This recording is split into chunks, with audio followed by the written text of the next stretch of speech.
Hello everyone, greetings to you in the precious name of Jesus Christ. Happy Resurrection Sunday. This message is for Resurrection Sunday, so there you go. ప్రభు అయిన యేసుక్రీస్తు నామంలో మీ అందరికీ వందనాలు. మిమ్మల్ని కలుసుకోవడం చాలా సంతోషంగా ఉంది. ఈ పునరుద్ధానపు ఆదివారపు ఈ యొక్క వర్తమానానికి మీకు స్వాగతం. So let's see what we're going to talk today. We're going to meditate on acts 1st chapter 1st verse to 8th verse. సో ఈరోజు మనం ఏం మాట్లాడుకోబోతున్నామంటే అపోస్తుల కార్యాలు 1వ అధ్యాయం 1 నుంచి 8వ వచనం. So before we get into this, let's see the context of it. Dr. Luke wrote this Acts. So it is part or continuation of 2-volume book, that is Luke and Acts. So Acts is the continuation of the Luke's gospel. వైద్యుడిగా ఉండిన లూకా ఈ అపోస్తుల కార్యాలని ఆయన రాశాడనమాట. ఈ అపోస్తుల కార్యాలు లూకా సువార్తకు 2వ భాగమై ఉంది. ఒకేసారి అది చదవాల్సి ఉంది. In Luke's gospel we see the most comprehensive detailed the life history of Jesus Christ on this earth.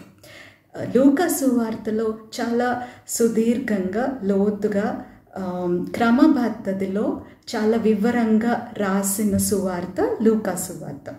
In Luke's gospel the brief message, the outline I would like to say is about the birth of Jesus Christ and the life of Jesus Christ and his death and his resurrection. లూకా సువార్తలో ఏముందంటే ఆయన జనన విధానం ఎలాగుండిందో, తర్వాత ఆయన జీవితకాలంలో ఆయన ఏమేమి చేశారు, కొన్ని ముఖ్యమైన అంశాలు, తర్వాత ఆయన మరణ పునరుద్ధానాల గురించి లూకా సువార్తలో ఉంది. Luke prominently in Luke's gospel focused the reformation that Jesus brought in elevating women and in elevating the poor and outcasts, and especially the third category is the tax collectors and sinners. ఈ లూకా సువార్త అన్న దాంట్లో లూకా ప్రాముఖ్యంగా ఏ యొక్క అంశాన్ని అయితే ఆయన కేంద్రీకరించి ఆ యొక్క సువార్తను బాగా రాశారు అంటే, యేసు ప్రభువారు ప్రాముఖ్యంగా స్త్రీలను, పేదవారు, తర్వాత ఊరి వెలుపల ఉండేలాగా వెలివేయబడిన వారిని, తర్వాత మరి ముఖ్యంగా 3వ బృందం ఎవరు అంటే సుంకర్లు, పాపులను యేసు ప్రభువారు ఎలాగ వారిని విడిపించి, ఎలాగ వారికి ఒక జీవితాన్ని ఇచ్చి వారిని కూడా దేవుని రాజ్యంలో చేర్చుకుని ఒక విప్లవాన్ని యేసు ప్రభువారు ఎలా తీసుకొని వచ్చారో లూకా సువార్తలో ఉండదు. Women in those Jewish culture, they were not allowed to learn about God, and even the synagogues that were built during the time of Jews, the women were not allowed, women were not at all counted. Okay, it was built upon the count of the men present there. So women were not really involved in the things of the Lord or the important things. But in Luke's gospel we see that there are a lot of instances where Jesus uses parables about women. He utilized women for the sake of ministry. He accepted that ministry, and Jesus was talking or elevating womanhood here. ఆ రోజుల్లో స్త్రీలు యూదుల ఆచారాల ప్రకారం, యూదుల కాలంలో ఆ సాంప్రదాయాల ప్రకారంగా స్త్రీలు ఎక్కువగా దేవుని విషయాల్లో కలుగు చేసుకోవడం కానీ నేర్చుకోవడం కానీ కూడా ఉండేది కాదు.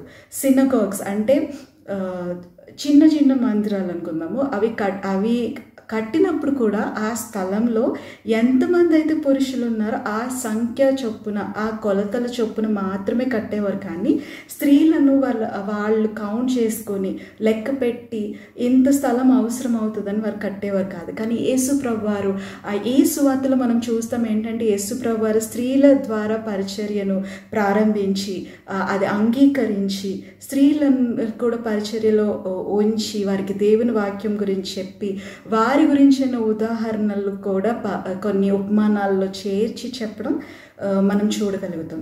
And if we see that Luke also concentrated on how the Lord was kind and involved the poor people, the outcasts in his kingdom And if we look at the example of shepherds being told by the angels, if we look at the parables where the king invited his friends for the wedding banquet, but because they did not turn out, the king ordered his servants to call all the people who were outcasts and those who were on the streets, those who were on the byways, to come and attend the wedding feast. So there were so many examples where Jesus was bringing a reformation in elevating poor and the outcasts. ఈ లూకా సువార్తలో ఇంకొక విషయం మనం ఏం చూస్తామంటే, యేసుప్రభు ఒక విప్లవాన్ని పేదవారి కోసము, ఎవరైతే అంటరాని వారిగా ఉన్నారో వాళ్ళని చేర్చుకున్న విధానం మనం చూస్తూ ఉంటాం.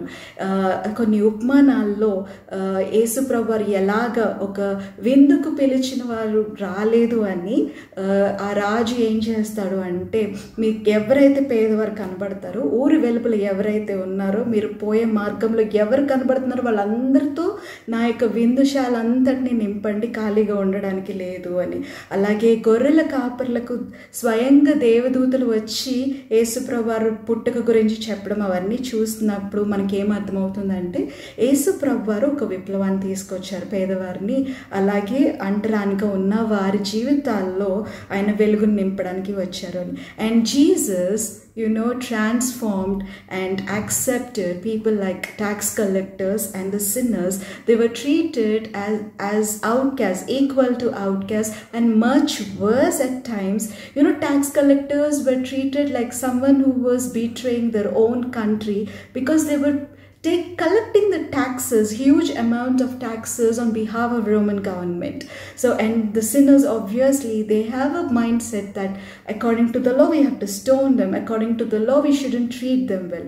ఈ లూకా సువార్తలో మనం ఇంకొకటి ఏం చూస్తామంటే, యేసు ప్రభువారు ఈ సుంకర్లను పాపులను చేర్చుకోవడంతో, వారిని మార్చడంతో, వారి జీవితాల్లో తీసుకుని వచ్చిన విప్లవాన్ని కూడా మనం ఎక్కువగా చూస్తూ ఉంటాం. ఈ సుంకర్లను ఎందుకు ద్వేషిస్తూ ఉండేవారంటే, వారిని దేశ ద్రోహులుగా ఇశ్రాయేలీలు అనుకునేవారు. రోమా ప్రభుత్వపు తరపున ఎంతో విస్తారమైన పన్నులు, వారికి ఎంతో భారంగా ఉన్న పన్నులు ఈ సుంకర్లు ఇశ్రాయేలీలై ఉండి, యూదులై ఉండి వారికి సహాయం చేస్తున్నారని సుంకర్లను పాపులతో కూడా చేర్చి వారిని ఎంతగానో విసర్జించేవారు, తృణీకరించేవారు. పాపుల సంగతి అయితే ఇంక మనం చెప్పక్కర్లేదు, రాళ్ళతో కొట్టాల్సిన వారిగా, ధర్మశాస్త్ర ప్రకారంగా వారిని మనం తీర్పు తీర్చాల్సిందిగా, వారిని శిక్షించాల్సిందిగా అలాగే వారిని చూస్తూ ఉన్నారు. అయితే యేసు ప్రభు వారిని చేర్చుకోవడంతో పాటు ఒక విప్లవాన్ని తీసుకుని వచ్చారు. We see that Jesus clearly telling in Luke's 15th,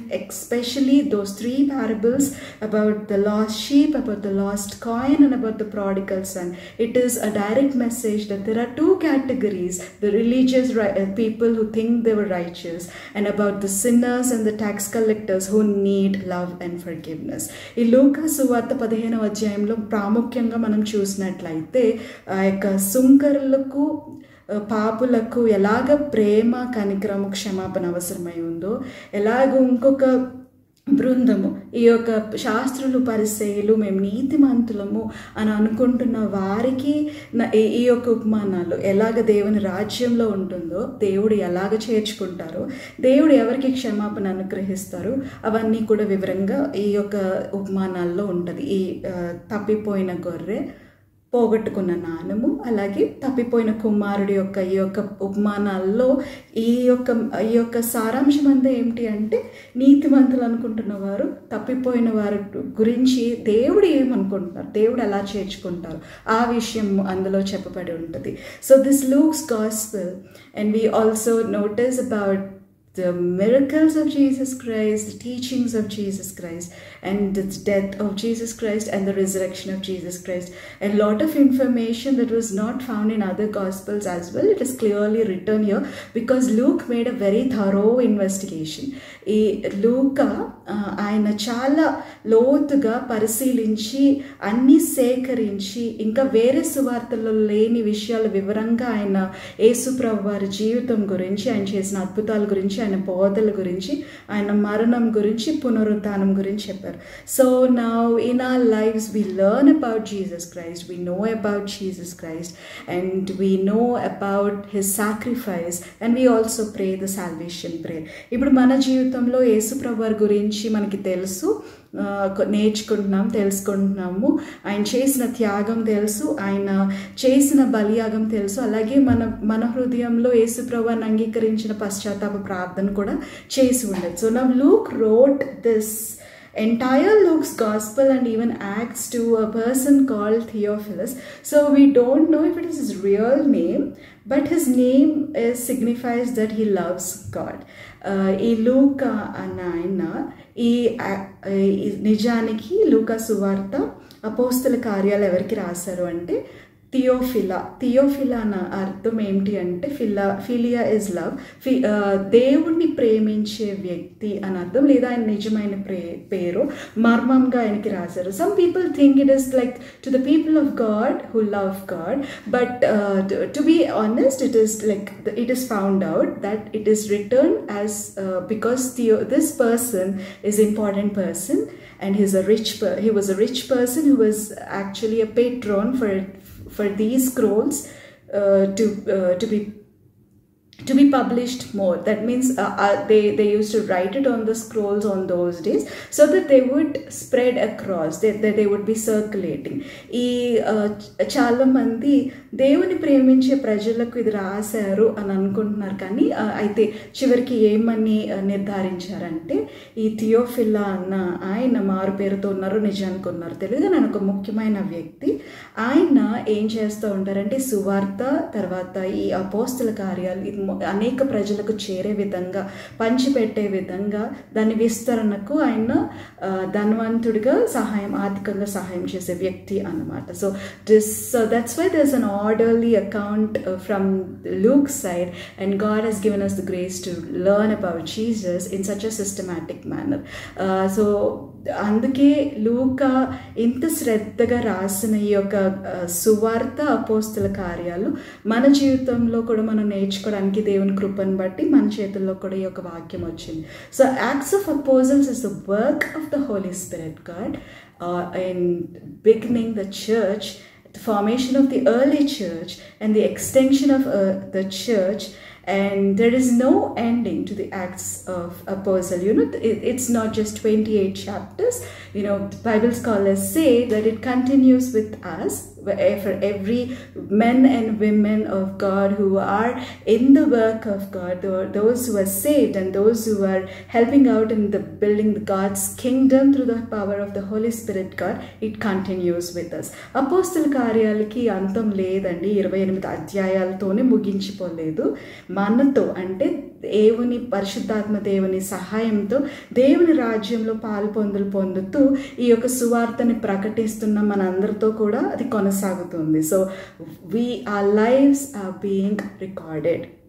Our lives are being are meant for significance. మన జీవితాలని దేవుడు పరిశీలిస్తున్నారు, ఆయన రాసుకుంటున్నారు, మన జీవితాల ద్వారా ప్రభావితంగా మనం జీవించాలని ఆయన కోరుకుంటున్నారు. Now we will get into the sermon, Acts 1st chapter 1 to 8. So the context here is it says that Jesus appeared to his disciples after the resurrection, and for 40 days he gave very, very, very convincing proofs that he was alive, and it's a body where he could eat, and it's a body where it could move through the doors, and he actually rose from the dead. So that resurrection that happened to the body, he gave so many convincing proofs. ఈ అపోస్తల కార్యాలలో మనం ఏం చూస్తామంటే యేసు ప్రభువారు 40 దినాలు సుమారుగా శిష్యులకు కనబడి, అందరికీ కాదు శిష్యులకు కనబడి ఆయన సజీవంగా ఉన్నారు, మరణం నుంచి పునరుద్ధానుడై సజీవంగా ఉన్నారని, ఆయన శరీరంతో తినగలుగుతున్నారు, అలాగే మూయబడిన తలుపుల్లో నుంచి కూడా ఆయన వెళ్ళగలరు. అలా ఉన్న శరీరంతో ప్రత్యక్షమై చాలా నిర్ధారించారు, నేను సజీవుడను, నేను మరణం నుంచి తిరిగి లేచాను అని. So what happened here is, like, before he could leave and ascend to the heaven, Jesus was preaching about his kingdom. He was revealing about his kingdom. He was teaching all over again about the kingdom principles and everything that belongs to his kingdom. So ఈ నిత్య రాజ్యం కొరకు, యేసు ప్రభువు రాజ్యం కొరకు 40 రోజుల్లో ఆయన తిరిగి ఆరోహణం అయిపోయే ముందు ఆ యొక్క మర్మాల గురించి, తిరిగి ఆయన చెప్పిన ఆ యొక్క విషయాల గురించి, అంశాల గురించి, ఆయన రాజ్యం గురించి ఉన్న ప్రతి అంశం గురించి ఆయన వివరిస్తూ వాళ్ళకి, శిష్యులకు ఆయన బోధిస్తూ ఉన్నారు. So these and he said, okay, we will go into the kingdom secrets. That's how I would like to bring it out to you so that you will get into the context correctly. So మనం ఇక్కడ నుంచి యేసు ప్రభువు రాజ్యం గురించి, ఆయన సువార్తల్లో ఏమేమి ఉందో అది తెలుసుకుందాం. దాని ద్వారా ఒక పద్ధతిలో, ఒక మంచి విధానంలో, ఒక ఫ్లోలో మనకి అర్థమవుతుంది ఆయన నెక్స్ట్ మనం ఏం నేర్చుకోవచ్చు, ఎలా అన్వయించుకోవచ్చు. The more focus I want to give is applying the word of God in a context. Otherwise it is of no use. It is digging into the word of God is one thing and applying it to our lives is another thing. నేను ఎక్కువ ఏమి దృష్టి పెట్టాలి అనుకుంటున్నానంటే, మనం అందరం కూడా దేవుని వాక్యం ఎలా అన్వయించుకోవాలి తెలుసుకోవడం వేరు, అన్వయించుకోవడం అన్నది ఒక మంచి మెట్టు అనమాట. అది మనం ఎంతగానో లోతుగా పరిశీలించి అది అన్వయించుకోకపోతే దానివలన ఏ ప్రయోజనం ఉండదు. In Matthew 5-7, famously called as Sermon on the Mount, that's where Jesus introduced about his kingdom values, about a very detailed account about his kingdom. దేవుని రాజ్యం కొరకు మత్తయి సువార్త 5వ అధ్యాయం 7వ అధ్యాయం వరకు దాని కొండ మీద ప్రసంగం అని మనం పిలుచుకుంటాం కదా. దానిలో దేవుని రాజ్యాన్ని గురించి ఆయన బోధిస్తూ, ఇంట్రడ్యూస్ చేస్తూ, ఆయన తెలుపుతూ, అది ఎంతో వివరంగా దేవుని రాజ్యం ఎలా ఉంటుంది, దేవుని రాజ్యంలో ఏం చేయాలి, దేవుని రాజ్యం గురించిన సంగతులు అనేకమైనవి ఇందులో వివరించి ఉన్నారు. So I want to say that in Matthew 5:2-12, it is about beatitudes. I'll just give the brief outline so that in the coming days, God willing, we will go into very deep, because these are large discussions. We have to dig in very well. మనం కొంచెంగా సారాంశం అంతా ఎలా ఉంటుంది అన్నది మనం ఈ ఎపిసోడ్లో తెలుసుకుందాం. రానున్న కాలంలో దేవుని చిత్తం అయితే, ప్రభు అక్కడ ఆలస్యం అయితే ఇంకా లోతుగా ప్రతి ఒక్కటి పరిశీలించాలి, పైన చదవడానికి అవదండి. సో మనం చూసుకుందాము. 2వ వచనం నుంచి 5వ అధ్యాయం 12వ వచనం వరకు, మత్తయి సువార్త 5వ అధ్యాయము. అందులో ధన్యతలు, ఇంగ్లీష్లో అయితే ఏమని అంటారంటే, మీకు ఉండాల్సిన దృక్పథము, ఎలాంటి దృక్పథంతో ఉండాలి. So when one sister was telling me, one elderly akka was telling me one day, because she wanted to say, Mona Lisa, your mind should change first.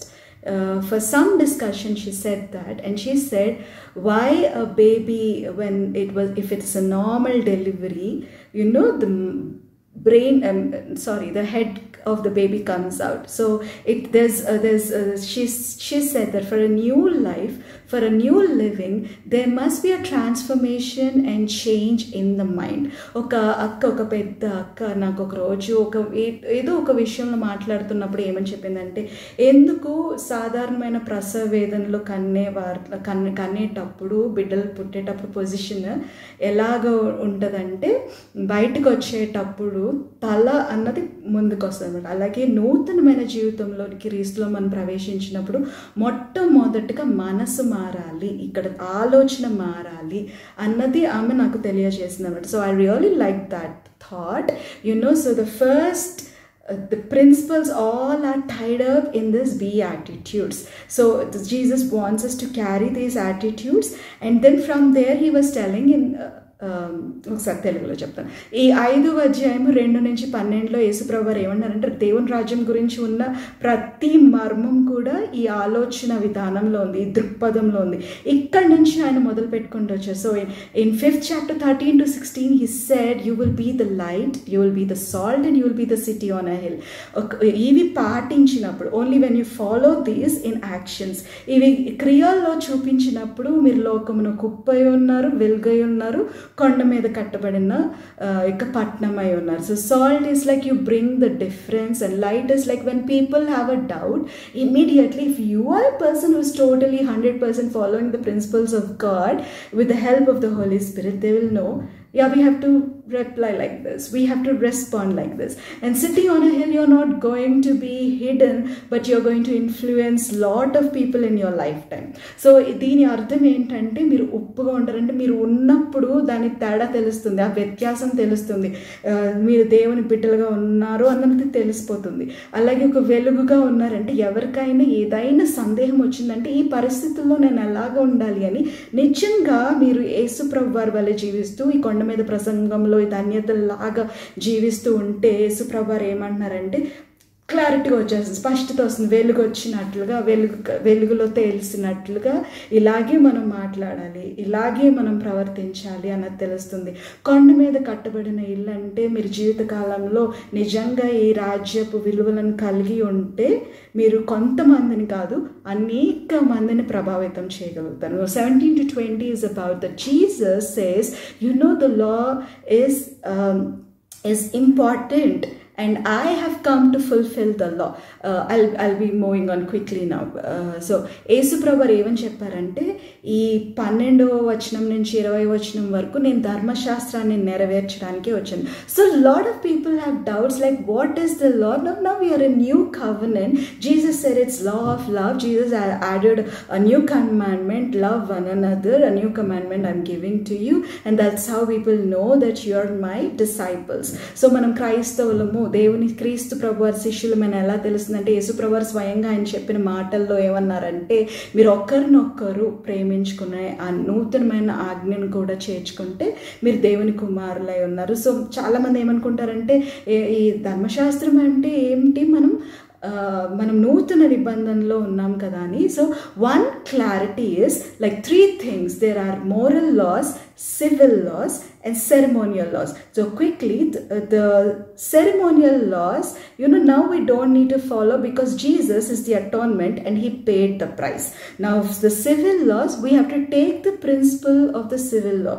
So knowingly someone should not leave an animal, a harmful animal outside. So what is the principle that we have to take? That we should not leave any sharp object knowingly we shouldn't allow any hurt to the neighbor. And civil laws are meant for the welfare and law and order of the city, of that particular country, of that particular region that you're living in. Now the timeless laws are moral laws. These moral laws, like 10 commandments, and these moral laws are timeless and they are eternal and they have to be followed, and this is a command. This is the command that we have to follow. ఇప్పుడు 3 విషయాలు చెప్తున్నానండి. మనము ధర్మశాస్త్రంలో లా అంటే న్యాయ విధులను మనం వెంబడించాలి అంటే, పాటించాలి అంటే 3 రకాలుగా ఉన్నాయి. అంటే కొన్ని శుభ్రత కొరకు కొన్ని న్యాయ విధులు ఉన్నాయి కదా, కాళ్ళు కడుక్కొని ఆ యొక్క మందసం లోపలికి వెళ్ళాలంటే కొన్ని వస్త్రాలు వేసుకొని చాలా పరిశుభ్రంగా వెళ్ళాలి. ఇవన్నీ ఇప్పుడు మనకు అవసరం లేదు, బలియాగం కానీ అవన్నీ ఎందుకు అవసరం లేదంటే యేసు ప్రభు వారే ప్రాయశ్చిత్త బలిగా ఆయన వచ్చారు కాబట్టి, ఆయన ఒక్కసారిగా మనందరి కోసం చనిపోయారు కాబట్టి ఇంకా అవసరం లేదు. రెండోది ఏంటి అంటే, సామాజికంగా ఒక న్యాయంగా ఉండడం కోసము, మేలుకరంగా క్షేమకరంగా ఉండడం కోసం. పాత నిబంధనలు ఒక చోట తెలిసి ఒక ఎద్దు ఏదైనా ఎవరినైనా హాని చేస్తుంది అని తెలిసినప్పుడు దాన్ని బయటికి విడిచిపెడితే ఒక శిక్ష, తెలియకుండా చేస్తే ఇంకొక ఒక శిక్ష, అలా కొన్ని విషయాలు ఉన్నాయి కదా. అవి ఆ యొక్క సూత్రాన్ని మనం తీసుకోవాలి. ఈ రోజుల్లో తెలిసి ఎవరికైనా హాని చేసే కత్తినో, హాని చేసే ఎలక్ట్రికల్ థింగ్నో, షాక్ కొట్టే థింగ్నో మనం బయట ఉంచాము అంటే, ఎవరికైనా కష్టం కలిగించేలాగా, హాని కలిగేలాగా ఉంచాము అంటే అది ఈ యొక్క విలువ ప్రకారం, ఈ న్యాయ విధుల ప్రకారంగా తప్పు. దాని సూత్రాన్ని మనం తీసుకొని ఈ సమాజంలో మనం ఉంటున్న పట్టణం నిమిత్తంగా ఏమేమైతే ఉంచారో అవన్నీ మనం పాటించాలి, వాటి ప్రకారంగా నడుచుకోవాలి. అయితే ఈ నైతికపరమైన న్యాయ విధులు ఏమైతే ఉన్నాయో 10 ఆజ్ఞల్లాగా దేవుడు ఏమని చెప్పారో పరిశుద్ధత కోసము, అవన్నీ కూడా ఎప్పుడు ఎల్లకాలము నిత్యము ఉండే సూత్రాలు, దైవికమైన సూత్రాలు. వాటిని మనం ఎప్పుడు కూడా పక్కన పెట్టడానికి లేదు, వాటిని ఎప్పుడు పాటించాలి. అవి కమాండ్, అవి ఆజ్ఞగా మనం స్వీకరించాలి. Now after this, the Jesus mentioned so much about anger and lust, and he mentioned that it is not just in the actions, there should be a change, and there should be holiness, and there should be forgiveness and gentleness in the heart, and no anger, no hatred in the heart. యేసు ప్రభువారు ఇంకా ఏమని చెప్పారు అంటే, ఈ ధర్మశాస్త్రం గురించి చెప్పిన తర్వాత ఈ కోపం గురించి, ఈ యొక్క మోహపు చూపు గురించి చెప్పారు. క్రియల్లో మాత్రమే కాదు, యేసుప్రభువు ఇంకేం చేర్చారు, హృదయంలో కూడా తప్పు చేయకూడదు, హృదయంలో కూడా కోప్పడకూడదు, ద్వేషించకూడదు. And Jesus specifically mention in the 5th chapter, last part is about non-resistance to evil. If someone is hurting us, someone is brutally cruel to us, it's hard, but Jesus wants us to be we should show no resistance to that evil that would be happening. యేసు ప్రభు వారి యొక్క ఈ యొక్క విలువలు ఎలా ఉన్నాయి అంటే, రాజ్యపు విలువలు మనకు కష్టమైన, యేసు ప్రభు చెప్పిన మనల్ని హింసించేవారు మనల్ని ఇంకా కష్టపెడుతుంటే మనం దాన్ని వ్యతిరేకించకూడదు, తిరుగుబాటు చేయకూడదు, ఎదిరించకూడదు, మాట అనేయకూడదు. And he also said that you have to pray for your enemies and love your enemies. It's so much radical. It is so much totally a different kind of teaching here. Now యేసు ప్రభువు ఇంకేమని చెప్పారంటే, నీ శత్రువులను ద్వేషించడం కాదు, ప్రేమించి వారి కొరకు ప్రార్థన చేయాలి. Now about Matthew 6, it's about doing things in secret. Okay, I just want to, I don't know, I want to look at the time and go, but a small thing, the first time when I was reading this Matthew's Gospel is when I was 10 years old, and out of interest, out of curiosity, I was reading and I saw Matthew 5th chapter, and I wasn't so much in love with God and the way. So what I did, I went to the school. Even though I was so young on that day, so I've got a heart. I'll go to that corner in the break time and do like this and pray in front of everybody. So I did that some couple of times, some 4 or 5 times, so that people would observe me. I think people noted, the children might have noted, but they did not show it out in their actions. And after when I came back, again I was continuing with Matthew 6. Then I read this clearly. Don't pray so that others would see. So this word is alive. సమయాన్ని బట్టి త్వరగా చెప్పాలనుకున్నాను, కానీ ఎందుకు ఈ మాట నాకు జ్ఞాపకం వస్తుంది. చిన్న వయసులో 10 సంవత్సరాలు ఉన్న వయసులో మత్తయి సువార్త 5వ అధ్యాయం నేను చదవడం ప్రారంభించాను. తెలుసుకోవాలి యేసు ప్రభువు మాటలు ఏంటి అని. 5వ అధ్యాయం చదివినప్పుడు నాకు చాలా నచ్చి, దేవుడు అంటే చాలా ఇష్టం అయ్యి, స్కూల్కి వెళ్ళిన తర్వాత బ్రేక్ టైంలో నేను ఏమనుకున్నానంటే, అందరికీ తెలిసేలాగా మనసు నాకు వచ్చింది, అందరికీ తెలిసేలాగా ఒక మూలకి వెళ్ళిపోయి ఇలాగ చేతులు జోడించి నేను ప్రార్థన చేస్తుంది, అందరూ చూడాలి, ఒకసారి అందరూ నా ఫ్రెండ్స్ అందరూ చూడాలి. అలా 4-5 సార్లు చేశాను. చూసినట్టున్నారు కానీ నాకైతే అయితే వాళ్ళు చూసినట్టుగా నాకేమీ వాళ్ళు ప్రవర్తించలేదు. ఇంటికి వచ్చిన తర్వాత మత్తయి సువార్త 6వ అధ్యాయం నేను చదువుతుండగానే, మనుషులకు కనబడవాలని ధర్మక్రియలు చేయొద్దు, మనుషులకు కనబడవాలని ప్రార్థన చేయొద్దు, నేరుగా మాట్లాడేది. ఇది సజీవమైన వాక్యం కదా, నేను ఎప్పటికీ మర్చిపోలేను అది విషయం, నేను చదువుతున్న కొలది అది జరిగిన విషయం. So what Jesus said, don't do all these things in front of others. Don't do good things in front of others. Now don't be a slave to money and don't try to serve me. You have to either choose one thing or the other. You have to be kingdom minded. And Jesus was telling about how not to worry and about the basic needs, clothes, food and shelter. If you're diligent and you're following the principles of God, God will take care of it. యేసు ప్రభువారు ఈ యొక్క 6వ అధ్యాయం అంతా మనుషులు కనబడాలని ధర్మ కార్యాలు, మనుషులకు కనబడాలని ప్రార్థనలు, ఉపవాసాలు, మనుషులకు కనబడాలని చేయొద్దు, ధనం విషయంలో జాగ్రత్తగా ఉండండి. మీరు దేవునికి ధనానికి దాసులుగా ఒకేసారి ఉండలేదు. దేవుని రాజ్యం కోసం పనిచేయాలి. దేవుని రాజ్యంలో మీరు ఉన్నప్పుడు మీకు కావాల్సిన అవసరతలు, వస్త్రాలు, ఆహారం అన్నీ సమకూర్చి పెడతానని యేసు ప్రభువారు వాగ్దానం. So the basic principle, the basic word, that verse that we always quote is, seek first the kingdom of God and his righteousness and all these things will be added unto you. యేసు ప్రభువారు చెప్పినట్లుగా మొదట ఆయన నీతిని, ఆయన రాజ్యాన్ని వెతికినప్పుడు దేవుడు ఇవన్నీ సమస్తం అనుగ్రహిస్తాడు. And Matthew 6 is about not to judge. We have to constantly pray, ask, seek and knock. We have to treat others just like the way we treat others. మత్తయి సువార్త 7వ అధ్యాయంలో ఇతరులను తీర్పు తీర్చకూడదు. మన ప్రార్థనలో పట్టుదల కలిగి ఉండి అడగాలి, తట్టాలి, వెతకాలి, తట్టాలి, పొందుకోవాలి. తర్వాత ఇతరులను మనం ఎలాగ మనల్ని చూడాలని కోరుకుంటామో ఇతరులను కూడా అలాగే చూడాలి. And he clearly said that you can identify false prophets, true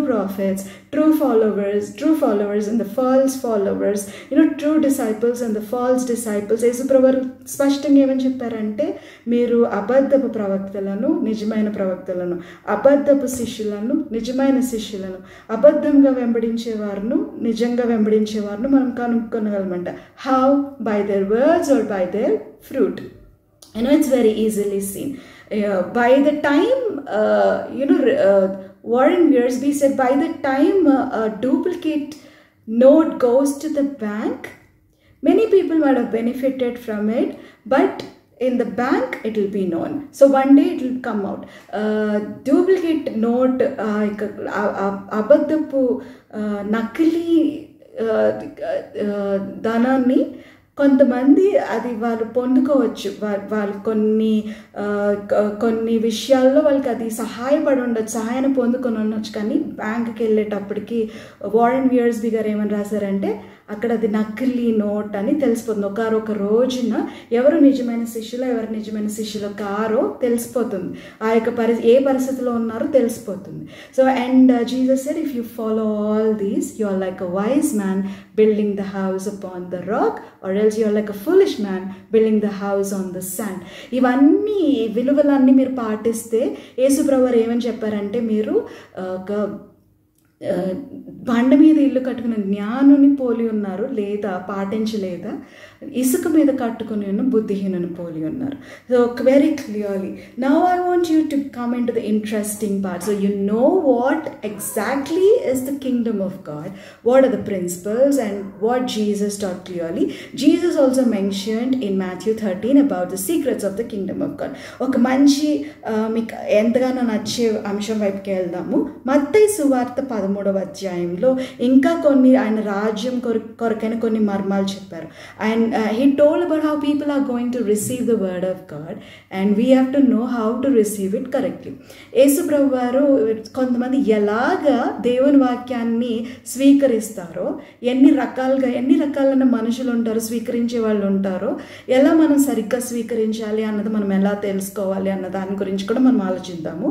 so there are two truths. There are two kinds of kingdom. రెండు రకాల రాజ్యాలు ఉన్నాయి. ఒకటి దేవుని రాజ్యము, ఇంకొకటి సాతాను రాజ్యం. One is God's kingdom and another one is Satan's kingdom. There are two distinct kingdoms. There are only two distinct kingdoms. No matter whatever age, there are two distinct kingdoms. So what the Lord is telling, it will only be known at the end of the age that there are two different kingdoms. In God's kingdom, there is true wheat, and in the Satan's kingdom he sowed the tares which are like counterfeit, duplicate stuff which resemble the original but not the original. ఒక పక్కన దేవుని రాజ్య వారసులు ఉన్నారు, నిజంగా పశ్చాత్తాపడిన వారు ఉన్నారు, those who truly repented. ఇంకొక పక్కన ఎవరు ఉన్నారు అంటే సాతాను విత్తిన బీజం ఉన్నారు, సాతాను విత్తిన వారు ఉన్నారు. వారు ఏంటంటే నకిలీ బంగారం లాగా, అచ్చు నిజమైన దానిలాగే ఉంటుంది కానీ వారు పూర్తిగా రాంగ్, నకిలీగా ఉన్నవారు, అయితే చూడ్డానికి ఒకేలాగా అనిపిస్తుంది అన్నమాట. So there's a true teaching and there's a cult teaching that is going on.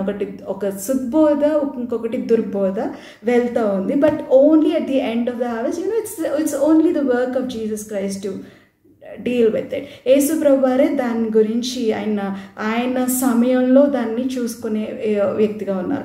Now what I want you to say is like Jesus said, God's kingdom is like a tiny mustard seed. There is going to become a big tree, where a big shrub actually, and where all the birds of the air would come and take shelter. And kingdom of God is like a small yeast, okay, a leaven of yeast, a little bit, that will live in the whole lump or the whole of the dough, the mixed dough. యేసు ప్రభువు ఏం చెప్పారంటే దేవుని రాజ్యం ఒక చిన్ని ఆవగింజంత ఉంటుంది. అది ఒకనొక రోజు కూరగాయల ముక్కల్లో అది ఒక పెద్ద మొక్క అవుతుంది, దాని మీద ఆకాశ పక్షులు నివసిస్తాయి అని. ఇంకా ఏమని చెప్పారు, ఒక చిన్న పులిసిన పిండిని పులి అని పిండిలో పెట్టినప్పుడు మొత్తం అంతా పిండి అంతా కూడా పులిసిన పిండిగా అవుతుంది అన్నమాట. So Jesus is telling, know these kingdom values, start smaller by learning and by applying little bit. Daily if we do it without our knowledge, even before we realize it, what it happens, it increases, it permeates. That means it dissolves in us. దేవుని ప్రజల్లో, దేవుని రాజ్య వారసుల్లో ఏమవుతుందంటే చిన్నగా మొదలు పెట్టింది.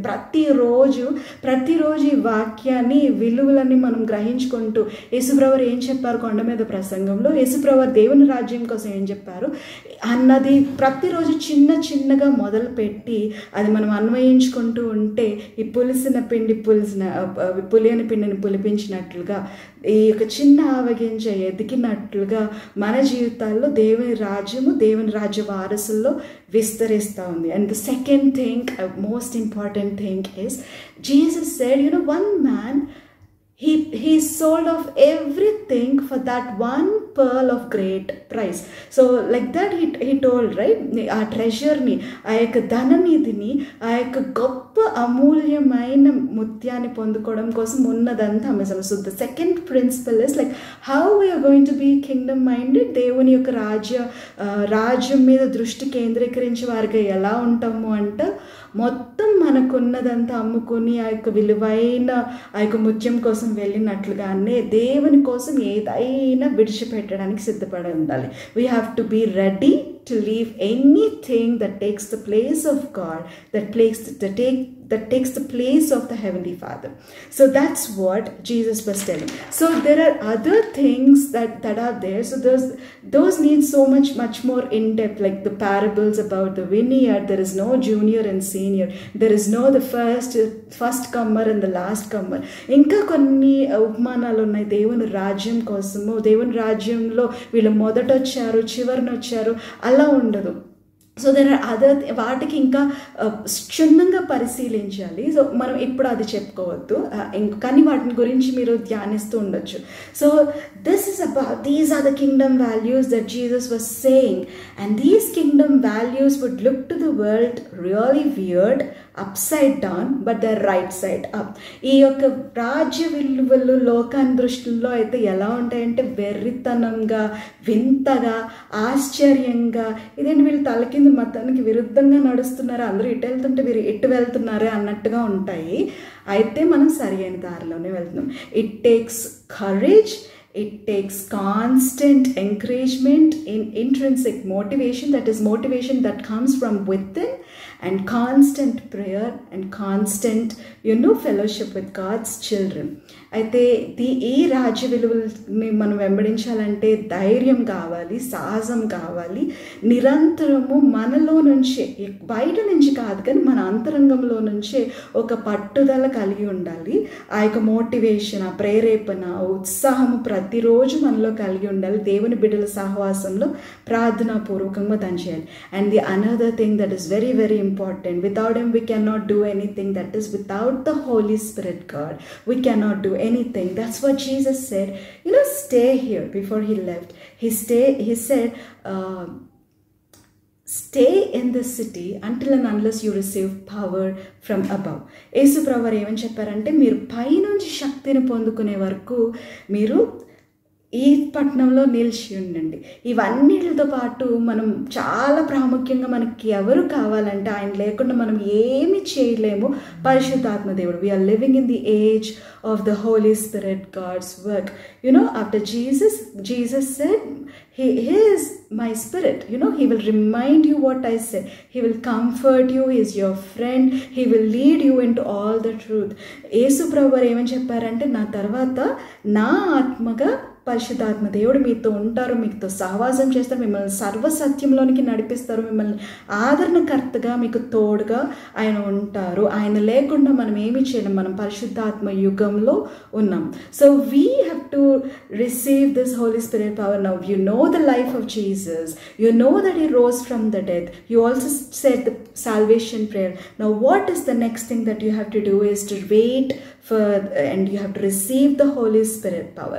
ఈ యొక్క పరిశుద్ధాత్మ శక్తిని అనుభవించాలి. మనం యేసు ప్రభువారి గురించి విన్నాము, యేసు ప్రభువారి గురించి తెలుసుకున్నాము, ఆయన మరణం గురించి, పునరుద్ధానం గురించి తెలుసుకున్నాము, యేసు ప్రభువాని సొంత రక్షకునిగా అంగీకరించాం, బాప్తిజం తీసుకున్నాము. అయితే నెక్స్ట్ ఏం చేయాలి? అక్కడితో ఆగిపోకుండా పరిశుద్ధాత్మ యొక్క శక్తిని పొందుకునేంత వరకు వేచి ఉండాలి, ఆయన కొరకు కనిపెట్టుకొని ఉండాలి. So it took around you will receive the Holy Spirit, God. So that is a totally different topic. So, Lord, so I want you to concentrate on this important verse that Jesus said in Acts 1st chapter. Right, there's a power cut. So in Acts 1st chapter 8th verse, he said, but you will receive power when the Holy Spirit has come upon you, and you will be my witnesses in Jerusalem and in all Judea and Samaria and to the end of the earth. అయితే యేసు ప్రభువారు ఏమన్నారంటే, మీరు పరిశుద్ధాత్మను పొందుకున్నప్పుడు మీరు శక్తి పొందెదరు. మీరు యెరూషలేములోను, యూదయలోను, సమరయంలోను, భూదిగంతముల వరకు నాకు సాక్షులుగా మీరు ఉందురు. So this is a mighty promise to the church, to the body of Christ. So when we receive the Holy Spirit, we are not going to have an ordinary power. We're going to have the power, entire power of God, and we will be witnesses. That's the sign. We will be witnesses to the ends of the earth. యేసు ప్రభువారు ఈ యొక్క సంఘమునకు, సార్వత్రిక సంఘమునకు ఇచ్చిన వాగ్దానం ఏమిటంటే, మీరు పరిశుద్ధాత్మ దేవుని పొందుకున్నప్పుడు మీరు మామూలు శక్తిని కాదు పొందుకునేది, దేవుని శక్తినే పొందుకుని, సూచన ఎలా ఉందంటే మనలోనికి శక్తి వచ్చిందని బూది గంతముల వరకు సాక్షులుగా ఉంటాం, ఆ యొక్క ప్రభావం కలిగి ఉంటాం. So I want you to now turn, we will close this with this important instruction while Jesus ascended to the heaven. What did Jesus say? Matthew 28:18 and 19, 20. And Jesus came and said to them, all authority in heaven and on earth has been given to me. Go therefore and make disciples of all nations, baptizing them in the name of the Father and of the Son and of the Holy Spirit, teaching them to observe all that I have commanded you. And behold, I am with you always to the end of the age. ఒక్కసారి తెలుగులో దీన్ని చదువుకుందాం. ఒక్క నిమిషం అండి. I'm so sorry for the background noises. It's highly impossible in residential area to be without any sound.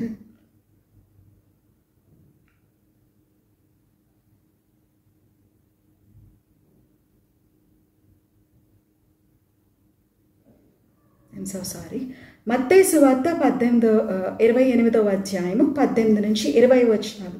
అయితే యేసు వారి యొద్దకు వచ్చి, పరలోకమందును భూమి మీదను నాకు సర్వాధికారం ఇయ్యబడి ఉన్నది, కాబట్టి మీరు వెళ్ళి సమస్త జనులను శిష్యులుగా చేయుడి, తండ్రి యొక్కయు కుమారుని యొక్కయు పరిశుద్ధాత్మ యొక్కయు నామమున వారికి బాప్తీసం ఇచ్చుచు, నేను మీకు ఏ ఏ సంగతులను ఆజ్ఞాపించి తినో వాటినన్నిటినీ గైకొనవలనని వారికి బోధించుడి. ఇదిగో యుగ సమాప్తి వరకు అన్ని వేళలా నేను మీతో కూడా ఉన్నానని వారితో చెప్పాను. Amen to that. దేవుడు ఈ ఒక్క వాక్యాన్ని మన జీవితంలో స్థిరపరిచి రుజువుపరిచి నెరవేర్చును గాక యేసు నామములో. I'm so glad to share this. There are so many insights in this entire sermon that I would like to take another episode, or we will see how it goes in the future episodes. ఇంకా రాబోయే కాలంలో చాలా విషయాలు ఇంకా మనం క్షుణ్ణంగా పరిశీలించవలసి ఉంది, ఒక్కసారిగా చెప్పడానికి అవ్వదు. కానీ ఈరోజు ఇది పంచుకోవడం నాకు చాలా చాలా సంతోషంగా ఉంది. దేవుడు ఈ యొక్క వాక్యం అంతటినీ మన జీవితంలో నిజం చేసి నెరవేర్చును కాక యేసు నామములో. ఆమేన్. So God bless you. See you. దేవుడు మిమ్మల్ని దీవించును కాక.